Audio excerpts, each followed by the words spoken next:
Yo, we've had the big unveil of the Samsung Galaxy S20. Yes, we know it's no longer called the S11, it's 2020, S20, we knew it was coming. I do find it a little bit annoying that they've jumped from the S10 to the S20, but hey. Why didn't Samsung go with an under-screen camera? Instead they went for a punch-hole display, which is the norm these days, when there's other manufacturers like Xiaomi and Oppo that have got under-screen displays. So the technology does exist, but why didn't they use it?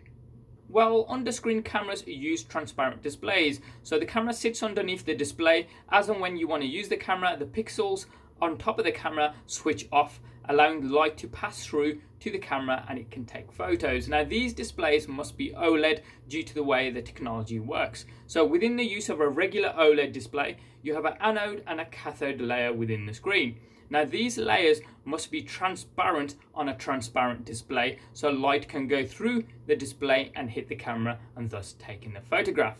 And when you come out the camera application, those pixels then come alive, hiding the camera underneath.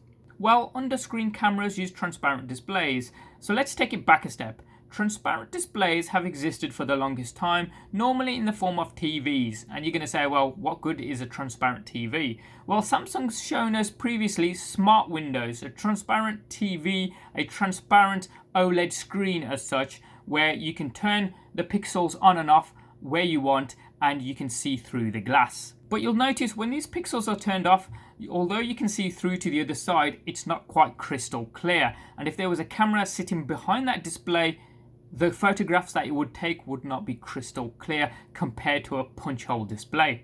Oppo's demo last year showed us that you could use a transparent display just big enough to cover the camera itself, whilst the rest of the smartphone display would remain a regular OLED panel. But if you look carefully, you can see where that transparent display is being used.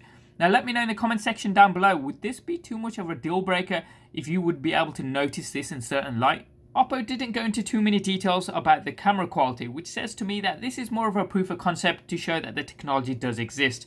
But if Oppo can do it, surely the biggest cell phone manufacturer on the planet can also do it. But either way, this demo showed us that you can take good photographs with under-screen cameras, maybe not for pixel peepers or videographers or bloggers that constantly compare cameras against each other, but for your average Joe who just takes some photographs to put it on WhatsApp or Instagram or Twitter, the technology is there. But it's not perfect. And Samsung's not going to take that big a risk with their flagship device. Can you imagine it? They come out with an under-screen camera and a transparent display and it goes up and gets compared against every device out on the market and their biggest competitor, the Apple iPhone, and it would get slated as not having as good a camera quality compared to the other devices. So they're most likely going to wait, maybe Samsung Galaxy S21 for that refined technology to get to that utopia of having a single pane of glass on your display with no punch-out displays, no flip-up cameras, just a display which for a portion turns the pixels off so the camera can take a photo from underneath and then the pixels come back to life again.